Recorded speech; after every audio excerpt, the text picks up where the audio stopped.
আলহামদুলিল্লাহ ভাই, আমরা নোয়াখালী লুৎফুর অঞ্চলে ত্রাণগুলো দিয়ে আসার ভিতরে মুল্লাত মান্দারি বাজারের ভিতরে, ঠিকানা আমি ঠিক জানি না।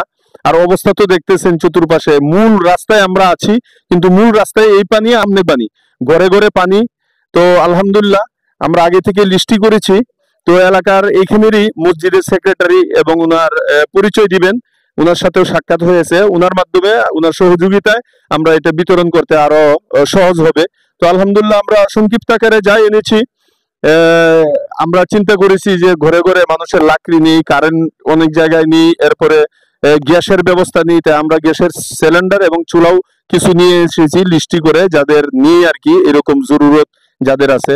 তো ভাই আছেন সেক্রেটারি সাহেব মসজিদের, উনি পরিচয় দিবেন এবং উনার এলাকার পরিচয়টা দিয়ে এলাকার নামও বলে সংক্ষিপ্ত আকারে উনি এলাকার হালাতটাও আমাদেরকে জানাবেন।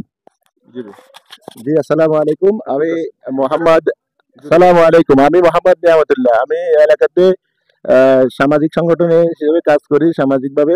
আমি আমাদের এই তোদারখিল জাহিদের ভাই মসজিদের সেক্রেটারি এবং আলিম সাহেব স্বেচ্ছাসেবী সংগঠনের সভাপতি এবং প্রতিষ্ঠাতা। তো আমরা দীর্ঘদিন থেকে বন্যা আসার পর থেকে আমরা এখানে কাজ করতেছি। আমাদের স্বেচ্ছাসেবী সংগঠনের অনেক বাইরে আছে এখানে, যারা দিন রাত পরিশ্রম করতেছে।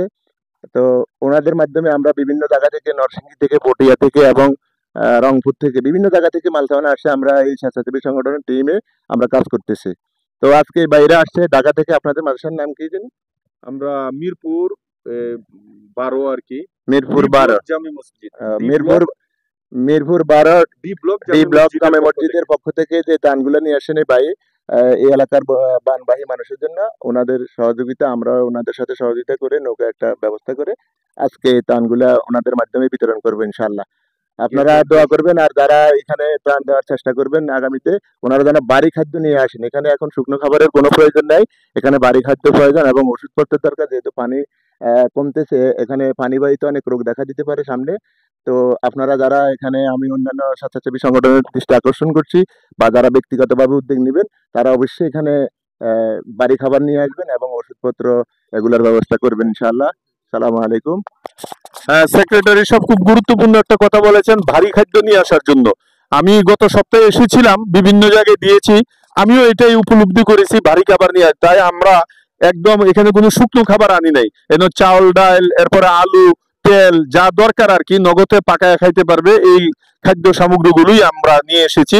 এবং সাথে সাথে পাকানোর জন্য অনেক ঘরে আছে, পাকানোর ব্যবস্থা নাই, চাউল ডাল আছে কিন্তু তাদের কাছে সিলিন্ডার নেই, এই জন্য আমরা সিলিন্ডার এবং গ্যাসের চুলাও যতটুকু সম্ভব আমরা সাথে করে নিয়ে এসেছি। তো ভাই যে আমাদেরকে মেসেজটা দিয়েছেন, যারা এদিকে আমরা কষ্ট করতে, একটু কষ্ট করে আসতে আগ্রহী, আমরা এই ধরনের অনুদান নিয়ে, হাদিয়া নিয়ে আমরা এই দিকে আসার চেষ্টা করবো ইনশাল্লাহ। আল্লাহ আমাদের সকলকে। আপনারা দূর থেকে, আপনাদের সবাইকে ধন্যবাদ যারা আমার এই এলাকাগুলোতে ত্রাণ নিয়ে আসতেছেন। সবাইকে আমরা আমাদের পক্ষ থেকে অভিনন্দন জানাই। আপনারা আমাদের এই ভাইদের প্রতি, বন্যার্থ বানবাসী মানুষের প্রতি যে সহানুভূতি দেখিয়েছেন, আপনাদেরকে আমরা সবসময় মনে রাখবো, স্মরণ রাখবো। জাযাকাল্লাহ। জি চলো।